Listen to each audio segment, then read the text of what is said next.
Movie के start में हमें एक आदमी दिखाया जाता है जिसका नाम डॉन होता है, जो अपनी बीवी के लिए सरप्राइज के तौर पे एक घर सेलेक्ट करता है। उसकी वाइफ के यहाँ बच्चा पैदा होने वाला होता है। इस तरह डॉन प्लान करता है कि मैं सब कुछ अच्छा कर दूंगा। फिर वो इसी घर में जाता है उसे रिपेयर करने के लिए। इसके पास एक डॉगी भी होता है, वो भी इसके साथ ही था। घर अंदर से काफ़ी टूटा फूटा और पुराना लग रहा था। डॉगी और डॉन ऊपर वाले फ्लोर में जाते हैं। डॉगी एक कमरे के सामने बैठ जाता है। कोई उसकी तरफ पत्थर फेंकता है। उसे ऐसे महसूस होता है कि जैसे कोई इस कमरे में है। दूसरी तरफ डॉन सारी कमरे की सफाई कर रहा होता है, फालतू सामान वहां से निकाल रहा होता है। तभी उसे एक दीवार पर कुछ ब्लैक सा दिखता है। ऐसे लगता है जैसे दीवार खराब हुई हो। तो डॉन इसको वहां से उतार देता है और वो सारा गंद बाहर फेंक देता है। इसी दौरान उसकी पड़ोसन मिलने के लिए आती है और उससे इधर उधर की बातें करने लगती है और कहती है कि तुम परेशान मत होना, और वो दोनों साथ में ड्रिंक करने लगते हैं। इसके बाद वो वहाँ से चली जाती है। रात हो जाती है और डॉन सो जाता है। सुबह होते ही वो अपनी बीवी को कॉल करता है। इसके बाद वो बाकी घर को रिपेयर करने लगता है। जो दीवार उसने तोड़ दी थी उसी दीवार को ठीक करने लगता है। वो अच्छे तरीके से उसे ठीक कर देता है। इसके बाद देखता है कि घर में जगह जगह कुछ अजीब निशान हैं। इसके बाद रात हो जाती है। वो वीडियो कॉल करके सो जाता है। अगली सुबह डॉन सोचता है कि क्यों ना बाकी चीज़ों को भी ठीक कर लिया जाए। वो किचन की तरफ जाता है और ख़राब सिंक को ठीक करने के लिए नीचे झुकता है तो उसके चेहरे पर पाइप से निकलकर ब्लैक कलर का गंदा सा मादा उसके मुंह पर लग जाता है। बाहर आकर अपना मुंह धोता है और वापस अंदर जाने लगता है तो उसे एक लड़की स्कर्ट पहने हुए नजर आती है और वो इससे बातें करने लगती है। इसका नाम सारा होता है। डॉन उसकी बातों पर ज़्यादा ध्यान नहीं देता क्योंकि वो अपनी बीवी से बहुत प्यार करता है और वो उसी के लिए तो घर सेट कर रहा था। अगले दिन डॉन योगिंग के लिए जाता है, वापस आता है और नहाने लगता है तो फिर उस पर सफ़ेद कलर का मादा ऐसा गिरता है। इसे कुछ समझ नहीं आता कि आखिर ये क्या हो रहा है, लेकिन कुछ समझता है कि शायद किसी पाइप में कोई खराबी हो और उसमें मादा जमा हो गया और वही आ रहा हो। इसके बाद घर के टूटे हुए हिस्सों को जोड़ने लगता है और पेंटिंग करने लगता है। इस वक्त सारा दोबारा आ जाती है और इसको अपनी बातों में फंसाने लगती है और डॉन भी इसकी बातों में आ जाता है और उसे अपनी वाइफ का कोई ख्याल नहीं रहता। सारा जाती है तो उसे ऊपर वाले फ्लोर से कोई आवाज़ आती है। जब वो ऊपर जाकर देखता हो तो उसकी छत बिल्कुल ज़मीन पर गिरी हुई होती है। वो छत पूरी तरह से टूट चुकी थी। डॉन अपना सर पकड़कर बैठ जाता है। ये घर क्या है, आए दिन रिपेयर करना पड़ता है। सारा दिन इसका सफाई में लग जाता है। जैसे ही रात होती है सारा दोबारा आ जाती है, लेकिन डॉन उसे जाने के लिए कहता है कि मैं तुमसे किसी किस्म की कोई दोस्ती नहीं रखना चाहता और मैं अपनी वाइफ को धोखा नहीं दे सकता। इस वक्त सारा तो चली जाती है, लेकिन रात को जब डॉन सो रहा होता है तो वो उसके पास आती है।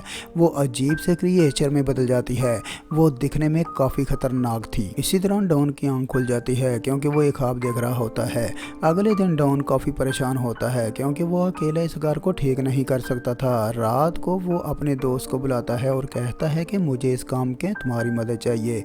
आप दोनों मिलकर घर को ठीक करने लगते हैं। फिर उसके साथ ही वो टूटी हुई छत भी रिपेयर कर देते हैं। इसी दौरान वहाँ पर सारा दोबारा आ जाती है। डॉन उसे कहता है कि मैंने तुम्हें जाने के लिए कहा था, तुम जाती क्यों नहीं हो। डॉन का दोस्त पूछता है कि ये लड़की कौन है। डॉन उसे कहता है कि मुझे माफ़ कर दो, मैंने ही इसे अंदर आने के लिए बोला था और मैं आइंदा ऐसे नहीं करूँगा। लेकिन डॉन का दोस्त कहता है कि तुम कभी नहीं सुधर सकते। ये सुनकर डॉन वहाँ से बाहर निकल जाता है। अब डॉन का दोस्त घर में अकेला होता है। उसके पास भी वो मार्बल आते हैं और हैरान होता है कि घर में और कोई तो है नहीं। वो मार्बल का पीछा करता है। फिर वो बेसमेंट में जाता है। वहाँ पर उसे सारा नज़र आती है जिसके हाथ में हथौड़ा था। वो इस हथौड़े से इस पर ज़ोर से अटैक करती है। वो इसके मार देती है। वो अकेली नहीं थी बल्कि उसके साथ एक और लड़की भी थी जो कि डॉन के ख्वाब में आती थी। जब डॉन घर में आता है और अपने दोस्त को ढूंढता है तो इसका दोस्त उसे नज़र नहीं आता। डॉन इसके नंबर पर एसएमएस करता है और कहता है कि सॉरी, मैं सब कुछ ठीक कर दूंगा। आगे से इसके दोस्त का मैसेज आता है कि सब ठीक है, परेशान ना हो। अब हमें तो मरा हुआ दिखाया गया था। इसका मतलब है है कि उसका मोबाइल सारा या उस लड़की के पास है। इसके बाद वो अपनी वाइफ से वीडियो कॉल करने लगता है। कॉल के दौरान अपने घर में चल रहा होता है, तभी उसकी वाइफ उसे बताती है कि तुम्हारे पीछे से कोई गुजरा है। डॉन उसे कहता है कि यहाँ पर तो कोई नहीं है। डॉन को कुछ अजीब महसूस हो रहा था, इस वजह से वो पूरे घर में सीसीटीवी कैमरे लगा देता है सिवाय एक जगह के, और वहीं पर सारा उसके डॉगी को मार देती है और फिर उसे वॉशिंग मशीन में डालकर मशीन को चला देती है। यह देखकर डॉन को बहुत गुस्सा आता है और पुलिस को कॉल करता है, लेकिन जब पुलिस आती है तो उसे सारा के खिलाफ कोई सबूत नहीं मिलता, तो वो वापस चली जाती है। पुलिस के जाने के बाद सारा उसके घर जाती है, लेकिन डॉन उसकी कुछ नहीं सुनता। वो जानता था कि ये सारा किया धरा सारा का ही है, और वो उसे मार देता है और उसकी डेड बॉडी को बेसमेंट में छुपा देता है। कुछ देर गुजरने के बाद डॉन जब दोबारा बेसमेंट में जाता है तो उसे सारा की डेड बॉडी वहाँ पर नहीं मिलती। घर में कोई और भी नहीं जो डेड बॉडी को इधर उधर कर सकता हो। डॉन काफ़ी परेशान हो जाता है और पूरे घर में सारा की डेड बॉडी ढूंढने लगता है। ढूंढते ढूंढते घर के ऊपर वाले पोर्शन में आ जाता है, जहाँ पर उसे एक दीवार खराब दिखाई देती है। वो उसे तोड़ देता है तो उसके अंदर एक पुरानी डॉल होती है और उसके पास काफ़ी सारे मार्बल पड़े हुए थे। डॉन एक और दीवार को तोड़ता है और इसके अंदर कैमरा नस्ब करता है। वो देखता है कि अंदर कोई सोल है।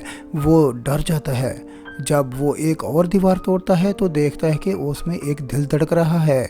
उसे एक आंख भी दिखाई देती है। इस दीवार से वही मादा निकल रहा था। वो गुस्से में आकर दीवार को तोड़ने लगता है कि आखिर ये सीन क्या है। जब ये दीवार को तोड़ता है तो घर के सब हिस्सों से खून और अजीब किस्म का मादा निकलना शुरू हो जाता है और उसे समझ नहीं आता कि ये है क्या। वो और अंदर झांकता है तो उसे उसके दोस्त की डेड बॉडी मिलती है।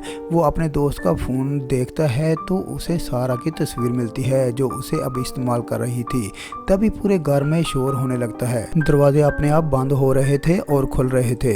फिर एक और लड़की निकलती है जिसका चेहरा पूरी तरह खराब हुआ हुआ था। वो डॉन की तरफ एक मार्बल फेंकती है जो डॉन के पाँव से होता हुआ डॉन के पूरी बॉडी में मूव कर रहा होता है।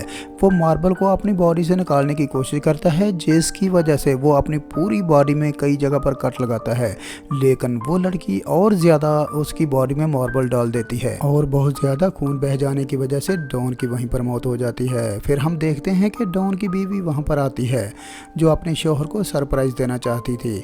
इसका बेबी भी होने वाला था, लेकिन उसे उसका शौहर और डॉगी कहीं भी नज़र नहीं आते।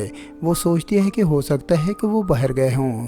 तभी वहीं पर कुछ चीज़ें देखने लगती है तो उसे एक पुराना सा न्यूज़पेपर नज़र आता है जिसमें किसी लड़की की मौत के बारे में लिखा हुआ था। तभी वो बेसमेंट चेक करने जाती है क्योंकि वो घर को एक्सप्लोर कर रही थी, लेकिन बेसमेंट में बहुत सारे मार्बल होते हैं। उन्हें देखने लगती है और यहाँ पर सारा भी आ जाती है।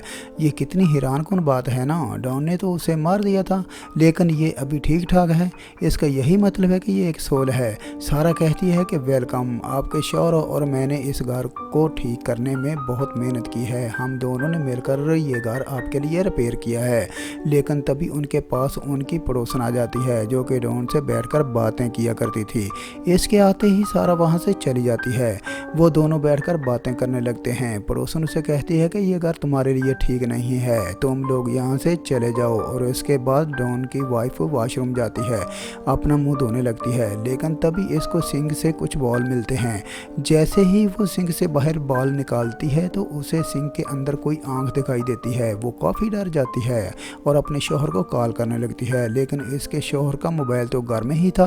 वो अपनी पड़ोसन की तरफ जाती है और उससे पूछती है कि क्या आप जानती हैं कि डॉन कहाँ है। लेकिन पड़ोसन उसे कहती है कि जितनी जल्दी हो सके तुम यहाँ से चली जाओ, क्योंकि तुम्हारा बेबी पैदा होने वाला है। इससे पहले कि यहाँ से चली जाओ, वरना इसकी जान को भी खतरा हो सकता है। वो वहाँ से बाहर आ जाती है। जैसे ही रात होती है उसे घर से म्यूज़िक की आवाज़ आना शुरू हो जाती है और काफ़ी लोग भी वहाँ पर आए हुए होते हैं। वो अंदर जाकर देखती है तो सब ने 20 कंट्री के लिबास पहने हुए थे। वो समझती है कि ये कोई दूसरी गेम पार्टी है और डॉन उसे सरप्राइज़ देना चाहता है।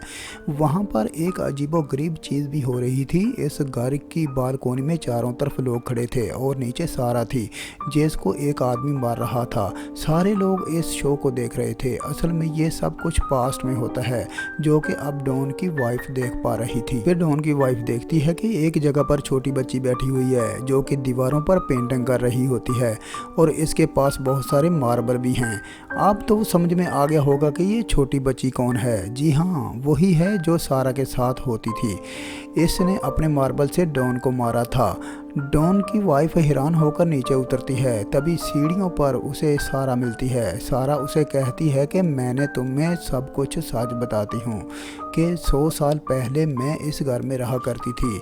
मैं सुपरस्टार थी और सारे लोग मुझे बहुत पसंद करते थे, तो वो लोग मुझे देखने के लिए यहाँ पर आते थे। लेकिन एक दफ़ा मालिक मकान ने मुझे जुल्म करके मार दिया। लेकिन जब मैं मर गई तो किसी को भी मेरी मौत का कुछ फ़र्क ना पड़ा। जो मेरी ज़िंदगी में मुझे पसंद किया करते थे मेरे फ़ैन थे और बड़े दावे करते थे कि वो मेरे लिए कुछ भी कर सकते हैं। लेकिन उन्होंने इस बात का पता लगाने की कोशिश नहीं की कि मुझे क्या हुआ, मुझे किसने मारा। इसलिए मेरा सब के ऊपर से इतबार हट गया और मैं एक सोल की सूरत में इस घर में वापस आ गई। इसके बाद सारा डॉन की वाइफ की तरफ बढ़ती है उसे मारने के लिए। वो खुद को एक रूम में बंद कर लेती है। तभी उसे अपना शौहर नज़र आता है। वो काफ़ी ज़ख्मी होता है और इसकी बॉडी पर काफ़ी कट के निशान थे। सारा डॉन की वाइफ से कहती है कि घबराओ नहीं, ये मैं ही हूँ, ये मेरा जिस्म है जो मरते वक्त ऐसा हो गया था। और उसे कहती है कि तुम्हारा शौहर भी बाकी लोगों जैसा है। जैसे मालिक मकान ने मुझ पर जुल्म किया और मुझे मार दिया, मुझे किसी मर्द पर यकीन नहीं, इसलिए मैंने तुम्हारे शौहर को भी मार दिया। डॉन की वाइफ काफ़ी डर गई थी। तभी इसके पीछे छोटी बच्ची की सोल आ जाती है जिसका चेहरा काफ़ी ख़राब था और इसके साथ भी ये जुल्म मालिक मकान ने ही किया था। डॉन की वाइफ जैसे तैसे करके वहाँ से बाहर आ जाती है। बाहर आकर देखती है कि उसकी पड़ोसन वहाँ पर बैठी है।